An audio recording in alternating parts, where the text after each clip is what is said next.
Every weekend, my family treated my house like it was theirs. They ate my food, rearranged my furniture, and even invited people over without asking. One day, I decided not to open the door, and everything I thought I knew about family changed. Let me tell you what happened. My name is Vivian, I'm 32, and I work as a school counselor. I finally managed to buy my own little home in a quiet suburban neighborhood. It wasn't huge, but it was mine. I loved the peace, the little garden I planted, and the feeling that I could finally have space for myself. But my family didn't see it that way. Every weekend, my parents, my sister Melissa, and her husband Brad would show up at my door uninvited. They didn't just visit, they treated my home like it was theirs. My fridge was emptied, my couch was claimed, and somehow, my cozy house turned into a chaotic family hub. They brought their kids, their friends, and sometimes even neighbors, making loud jokes and acting as if I didn't exist. At first, I didn't say anything. My parents would smile and guilt me with, "We're family, Viv. That's what family does." Melissa would add, "Come on, you love seeing everyone together, right?" I did love my family, but I also loved my space. And every time I tried to voice a concern, I was labeled as selfish. I started feeling drained before the weekend even began. My home wasn't a sanctuary anymore. It was a trap. I would spend Friday nights cleaning up after the last wave of visitors and dreading Saturday mornings when the doorbell rang again. I began to dread the weekends more than I enjoyed them. Inside, I felt frustration building up, but I swallowed it down, pretending everything was fine. I told myself it was normal for families to gather. I told myself I was overreacting. But deep down, I knew something had to change. I worked hard for everything I had, and seeing my house slowly taken over was painful. My parents and Melissa didn't understand boundaries. They didn't see how exhausting it was to host them in my own home week after week.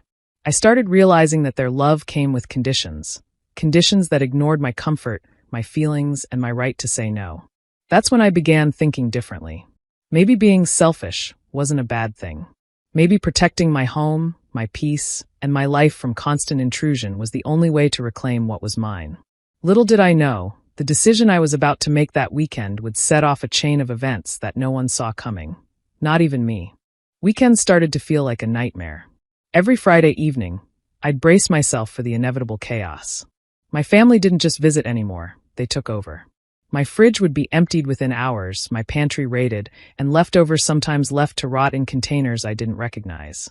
My laundry machine, which I had hoped to use in peace, was constantly running with their piles of clothes, sometimes stained or stretched out. And the worst?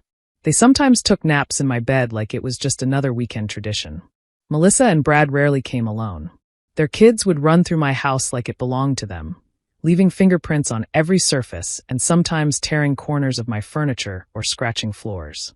I'd find cushions slashed, toys scattered across the living room, and my carefully arranged decorations knocked over. I tried to remind myself that kids would be kids, but it was different when it was happening in my own sanctuary week after week. My home, which once felt warm and safe, now felt foreign. I tried to talk to my parents about it, hoping for some understanding, but their response always left me frustrated. "Viv, this is your home, yes, but it's our home too," my mom would say with a gentle smile, as if her words alone should make me feel better. My dad would nod in agreement, patting my shoulder and saying, "Family should share, Viv. Don't be so uptight." I wanted to scream that this wasn't sharing, it was taking over. But each time I opened my mouth, I stopped myself, worried that expressing anger would make me selfish or ungrateful. I started to notice a strange feeling growing inside me. I was living in my own house, yet it didn't feel like mine anymore.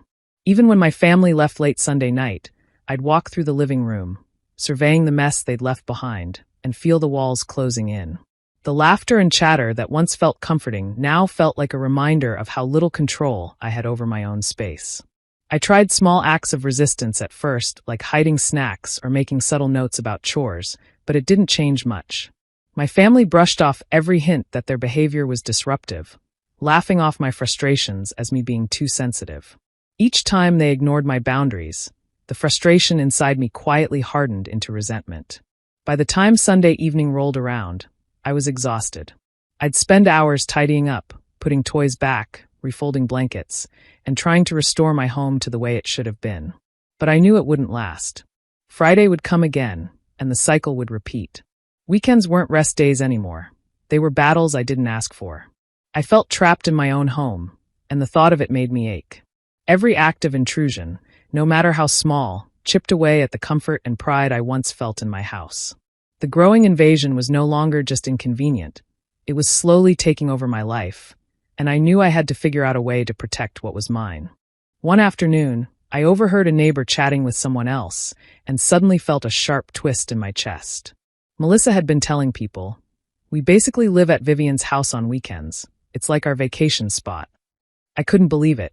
She wasn't just treating my home like a hangout. She was bragging about it to the world. The thought that my own sister was flaunting how she exploited my space made me feel sick. It didn't stop there. Brad, who usually acted like he respected my things, started using my garage tools without asking. One weekend, I went out to check on a shelf I had been building, only to find a hammer broken and a drill completely ruined. When I asked him what happened, he shrugged casually. It was just a little accident, no big deal. No apology, no acknowledgement that those were my tools, my hard work, my money. The breaking point came on a Sunday. I decided to leave work early, hoping for a quiet afternoon to relax. As I pulled into my driveway, my heart sank. Lights were on, music was playing, and through the window, I could see my living room filled with people. Melissa, Brad, their kids, and even a couple of their friends laughing on my couch. They hadn't even bothered to tell me they were hosting guests in my own home. I stood frozen, clutching my keys, feeling like an intruder in the place I had built for myself. I knocked on the door, my voice tight with anger. "Melissa, Brad, what are you doing here? This is my house." Melissa glanced up, smiling like I was overreacting. "Relax, Viv. It's family. We're just hanging out." Brad laughed along, clearly enjoying my frustration. "Yeah, come on, don't be so dramatic. You know we're just making ourselves at home." I felt a rush of disbelief and humiliation. They weren't just disrespecting my space. They were openly mocking the fact that it mattered to me. My anger surged, but I stayed composed, trying to make sense of how they could act so entitled. My home, my sanctuary, had become a stage for them to perform as if I didn't exist. The laughter, the noise, and the casual disregard for my presence hit me harder than I expected. For the rest of the afternoon, I watched silently from the hallway, feeling my frustration harden into something heavier. It wasn't just that they overstepped. It was that they treated my house like a playground and my feelings like a joke. I realized in that moment that their visits weren't innocent. They were deliberate, a constant reminder that my boundaries meant nothing. Every grin, every shrug, every comment about family was a subtle stab, a quiet betrayal that chipped away at the respect I thought we had. That day, I walked into my bedroom and sat down, staring at the walls I had worked so hard to make mine. I knew things couldn't continue this way. Something inside me shifted. I couldn't let them turn my home into their weekend getaway anymore. That Sunday, I felt the first real spark of determination to take back what was mine. My birthday came and went quietly for me, or at least that's how I had hoped it would. I imagined a small celebration, maybe a dinner with a friend or two, something simple in my own home where I could feel appreciated. But of course, my family had other plans. That morning, I woke to the smell of food being cooked in my kitchen and the sound of voices laughing loudly in the living room. I walked out, thinking they had at least remembered that it was my day, only to find my house filled with balloons and decorations. But none of them for me. Melissa had completely taken over, announcing to everyone that we were celebrating her promotion. Brad was handing out drinks and chatting with guests while their kids ran around, decorating the living room with streamers and leaving little messes everywhere. My own birthday was completely erased from the room, replaced by Melissa's shining moment. I tried to smile, hoping to hide the hurt, but every congratulatory toast for her made my stomach twist. I was in my own home, yet I felt invisible. As the day went on, I retreated to the kitchen to gather my thoughts, only to overhear Melissa talking to one of the guests, laughing in that loud, careless way she always had. "Can you believe Viv? She's pathetic, still single, and obsessed about her house. It's kind of sad," she said, glancing in my direction. My chest tightened and my hands shook. I couldn't believe she was mocking me, right in my own home on my birthday. The words hit harder than any argument or stolen moment of peace ever had. All those weekends of intrusion, the disrespect, the constant feeling of being a guest in my own home. It all crashed down at once. I realized painfully that my family didn't respect me. They didn't see my hard work, my boundaries, or my feelings. To them, My house was just a stage for their convenience, and I was simply someone to be mocked and overlooked. That night, after everyone had left, I sat alone in my living room. The balloons hung limp, the leftover drinks sat untouched, and the laughter of the day echoed in my mind like a cruel reminder. I let myself cry for the first time in months, not just because of this single birthday, but because of every stolen weekend, every broken tool, every insult wrapped in a smile. I cried for the respect I never received, for the family who had treated my home and me like an afterthought. As I wiped my tears, a new clarity began to form. I couldn't change their behavior overnight, and I couldn't make them see my worth. But I could decide how I responded. I could finally see that being kind and patient hadn't earned me respect. It had only invited more exploitation. And as painful as it was, that night marked the moment I knew I had to take control of my home, my boundaries, and my life. I couldn't let anyone push me aside anymore, not even my own family. After that birthday, I couldn't ignore the truth anymore. Week after week of intrusion, disrespect, and subtle humiliation had taken its toll. I realized that if I didn't take control, my home and my peace would never be mine again. I couldn't keep pretending everything was okay while my family trampled over my boundaries. Something had to change. The very next week, I made a small but firm decision. I would start locking my doors during the weekdays. No more surprise visits, no more uninvited guests. I also decided I wouldn't leave a spare key for anyone, not even my parents. It wasn't out of anger or revenge. It was about protecting my home and reclaiming my space. The first day I put my plan into action, I could already feel the tension building. When my mom called, asking why she couldn't just drop by for coffee, I calmly told her, "Mom, it's my home. I need space, and this is what I need right now." Her voice faltered, as if she couldn't understand the idea that my house belonged to me, not her. Melissa and Brad were even worse. Melissa texted nonstop, complaining that I was turning my back on family and making the kids upset. Brad called me, trying to guilt me into opening my door. Each message and call was a test, a challenge to my decision. For a moment, I felt a familiar pang of doubt. Maybe I was being selfish, maybe I was overreacting. But I reminded myself of every weekend ruined, every insult overheard, every tool broken, and every time my home had been invaded without permission. I realized that boundaries weren't about punishment, they were about respect. By keeping my doors locked, I wasn't shutting out my family entirely. I was teaching them that my home, my life, and my feelings mattered too. It was uncomfortable for them, sure, and their anger stung, but I knew that discomfort was the only way they might start seeing things from my perspective. Even as I faced the backlash, I felt a quiet strength growing inside me. For the first time in years, I wasn't reacting out of fear or guilt. I was acting out of necessity, out of the understanding that a home without boundaries isn't truly yours. I watched their texts and calls come in, but I didn't give in. I didn't justify myself, and I didn't beg for understanding. I simply held my ground, and that act alone felt empowering. By the end of the week, the anger had started to fade, replaced by a grudging acknowledgement. They didn't like the change, but they had to accept it. And I realized something important. Reclaiming your space isn't easy, and it isn't always popular, especially with family. But it is necessary. I may have felt conflicted in the beginning, but that small act of locking the door reminded me that my home and my peace were worth standing up for. And I wasn't going to give either of them away again. The weekend I had been dreading for months finally arrived. Melissa, Brad, and the kids showed up right on schedule, but this time, I wasn't opening the door. I could hear their voices from the porch, laughing and calling my name, completely unaware, or perhaps willfully ignoring, that I had taken a stand. My heart was pounding as I gripped the doorknob from the inside, making sure the lock held. At first, there was confused knocking, polite calls, and then, as the minutes passed, the tone changed. Melissa's voice became sharper, annoyed. "Vivian, open up. Don't be ridiculous. We're family." Brad's voice joined in, louder and more commanding. "Come on, Viv. You can't just lock us out. You owe us." I stayed silent, my pulse racing, refusing to give them the satisfaction of a reaction. Every shout felt like a test of my resolve, but I reminded myself why I was doing this. My home, my rules. Then the yelling escalated. The kids began crying, caught between tantrums and confusion, while Melissa and Brad banged on the door with increasing frustration. They pounded their fists, shouted threats, and tried to guilt me with every accusation they could muster. I could hear Brad shouting something about, how selfish I was, and Melissa repeating over and over, "You can't treat family like this." My hands were clammy, my chest tight, but I refused to budge.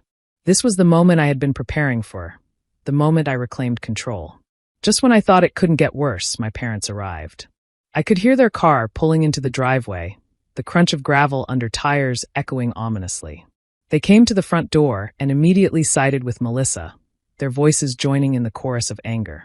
"Vivian, how could you betray your family? How could you turn your back on us?" my mother yelled. My father's voice boomed over hers, filled with disappointment. I felt a wave of isolation wash over me, but I kept my stance. I peeked through the curtain, watching as my family's anger spilled over into a full-blown standoff. Neighbors had started to gather across the street, curious and whispering among themselves. The air was tense, thick with frustration, betrayal, and disbelief. They shouted, demanding entry, trying to break through the lock with words, gestures, and sheer persistence, but I stayed hidden behind the door, silent and unyielding. Minutes turned into what felt like hours, each one testing my resolve. I could feel their anger vibrating through the walls of my house, each accusation a reminder of how long I had ignored my own needs. Yet, for the first time, I felt an unexpected strength. I was no longer the passive host, the quiet victim of their habits. I was standing firm, letting them see, maybe for the first time, that my home and my boundaries were not negotiable. That weekend, behind that locked door, I realized I could face their wrath and still hold on to myself. A few days after the weekend standoff, I thought things might calm down. I was still shaken from the confrontation, but I felt a small sense of relief knowing I had finally stood my ground. That relief disappeared the moment I started receiving calls and messages from relatives I hadn't heard from in months. One by one, extended family members began calling, their voices dripping with judgment. "Vivian, how could you kick your sister and her kids out?" one aunt demanded. "You're being so greedy, keeping your own family from coming over," a cousin scolded. I froze. My chest tightened, and my hands shook as I realized what Melissa had done. She had been telling everyone I was the villain, that I was selfish and heartless. My attempt to reclaim my home had been twisted into a story where I was the one at fault. I tried to explain, to calm them down, but their anger and disappointment were relentless. Every conversation ended with guilt-laden statements that made me question myself for the first time since I had locked my doors. Just as I was starting to gather my composure, I discovered something far worse. While looking through my mail and paperwork, I found documents that didn't belong to me. Tax forms and school correspondence addressed to Melissa's kids, all sent to my home. My stomach sank as I read the details. Melissa had been using my address without permission to claim tax benefits and to enroll her children in a better school district. She had been exploiting my home for personal gain, not just for convenience or weekend visits. I felt sick. It wasn't just that she had been freeloading, taking over my home and my things. It was that she had been deliberately using me for her own advantage. Every knock on the door, every meal eaten, every mess left behind suddenly felt like part of a bigger scheme. The laughter, the casual disregard for my rules, the mocking comments, they weren't just selfishness. They were part of a plan to take advantage of me, to turn my kindness and patience into their personal benefit. For the first time, I truly understood the depth of their betrayal. My family hadn't just crossed boundaries, they had treated me as an object, a resource to exploit. The people I had trusted most had been manipulating me while publicly painting me as the bad guy. It was a double blow. Privately, they had taken from me, and publicly, they had humiliated me. Sitting in my living room, I felt a mix of anger, disbelief, and sorrow. Every lesson I had learned about family, trust, and love felt twisted, replaced with a harsh reality I hadn't been ready to face. I realized that reclaiming my home was no longer just about setting boundaries. It was about defending myself from deliberate exploitation. They hadn't just disrespected me. They had actively tried to use me, and now I knew I couldn't let it continue. Something had to change, and this time, I knew exactly what needed to be done. I realized that talking wouldn't be enough anymore. Melissa had crossed every line, not just invading my home, but using it to benefit herself and painting me as the villain to everyone else. I needed proof, something concrete that I could show to stop her lies once and for all. Over the next few days, I started quietly gathering evidence. I took photos of the messes her kids had left behind, documented the broken tools and furniture, and even compiled receipts showing groceries and supplies that had been used without permission. I collected copies of the mail and school papers that proved she had been using my address for her gain. I also reached out to a few neighbors who had seen Melissa's constant presence at my house. They were more than willing to back me up, recounting the weekends she had shown up uninvited, hosting friends, and behaving as though my home belonged to her. Slowly, I built a paper trail and a collection of witnesses that left no room for her to deny what she had done. Once I felt ready, I arranged to meet Melissa privately. I didn't want an audience. I wanted her to face the consequences without an escape. When we sat down, I laid everything out calmly but firmly. I showed her the photos, the receipts, the mail, and the notes from neighbors. "Melissa," I said, "this has gone too far. You've been using my home, lying about me to everyone, and even taking advantage of my address. You have a choice. Stop the lies and the exploitation now, or I will show everyone exactly what you've been doing." For a moment, I thought she might back down.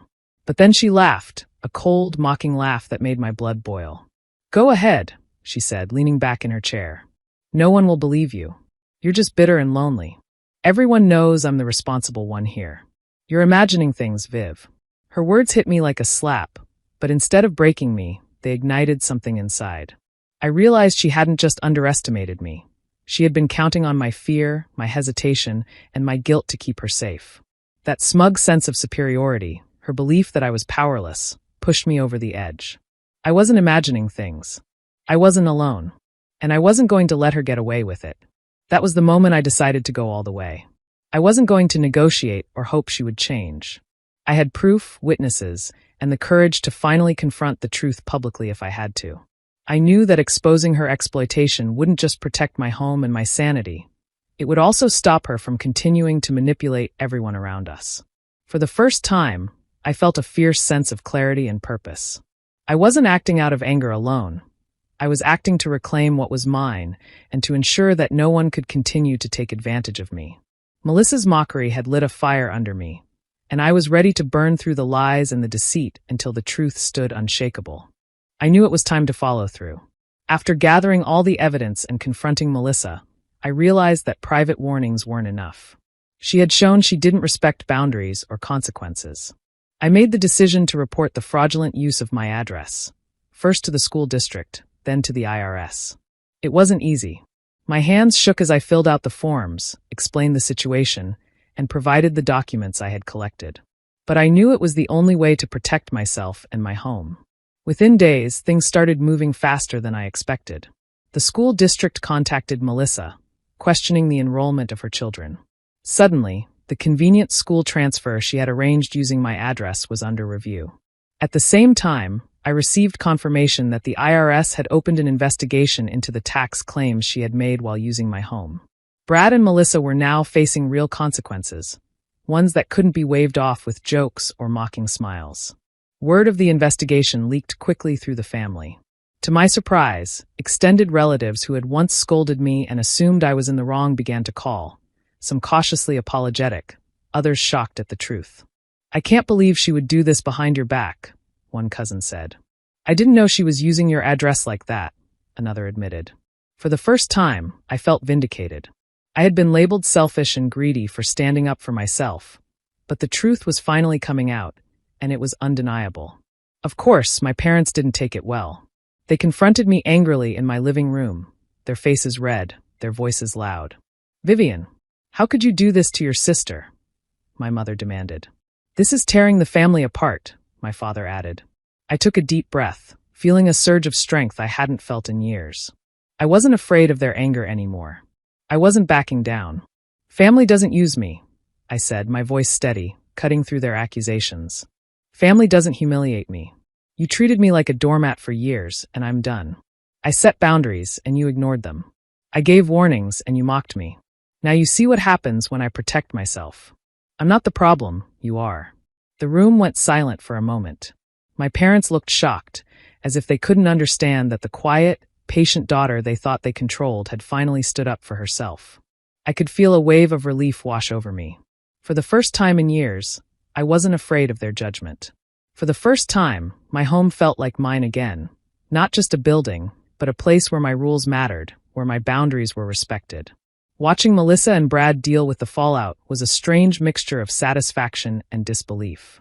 I hadn't wanted to humiliate them for fun, but I needed them to understand that manipulation and disrespect had consequences. That weekend, as I locked my door behind me and walked through my quiet living room, I felt something I hadn't felt in a long time: power. Finally, this was my home, my sanctuary, and no one could take that away from me. The weeks after the confrontation felt surreal. Melissa and Brad were forced to move into a smaller apartment, their plans of convenience and comfort gone. I heard through the grapevine that their new place barely fit their family, and the bragging, carefree lifestyle they had flaunted in my home was replaced by cramped rooms and constant adjustments. It wasn't revenge for revenge's sake. It was simply the natural consequence of their choices. Watching the results unfold from a distance brought a quiet sense of relief. My parents, on the other hand, didn't come around. They avoided visiting, stopped calling as often, and gave me the cold shoulder whenever I tried to reach out. Their disappointment was palpable, and for a moment, part of me felt the sting of isolation. But instead of fear or guilt, I felt a strange, growing peace. I realized that what I had thought of as family, the people who could never respect me or my home, weren't truly my family in the sense of mutual care and trust. My home was mine now, and that mattered more than approval or acceptance from those who had only ever used me. The neighborhood, however, responded differently. Neighbors who had quietly witnessed the constant visits, the weekend chaos, and the eventual standoff came by with kind words and encouragement. "We're so proud of you for standing your ground," one neighbor said, handing me a small potted plant. Another smiled warmly and added, "It takes courage to protect your home like that. You did the right thing." Their recognition reminded me that respect doesn't have to come from blood alone. Sometimes, it comes from the people who see your struggle and admire the strength it took to face it.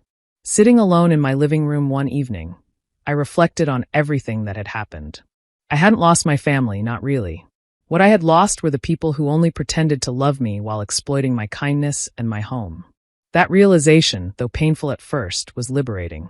It meant I no longer had to carry the weight of their expectations, their judgment, or their manipulation. I could live for myself, and finally, I could feel the pride and ownership that had been denied to me for so long. That night, I walked to the front door, keys in hand. I locked it, slowly and deliberately, taking a moment to appreciate the sound of the bolt sliding into place. But this time, it wasn't done out of fear, frustration, or a need to keep people out. It was done in full control, in complete awareness that this space belonged to me and me alone. The lock symbolized more than security. It was a marker of strength, of autonomy, and of self-respect. For the first time in years, I felt a deep, steady calm. My home was my sanctuary again, a place where I could breathe freely and live on my own terms. The past months had been exhausting, painful, and full of betrayal, but they had led me to this moment of clarity. I wasn't just surviving, I was thriving. And as I turned away from the door and walked back into my home, I smiled softly. For the first time, I felt completely, undeniably at peace. Do you think Vivian made the right choice by standing up to her family and locking them out, or should she have tried to keep the peace instead? I'd love to hear your thoughts. Share them in the comments below. And if stories like this inspire you, make sure to subscribe and turn on the notification bell so you never miss a new one.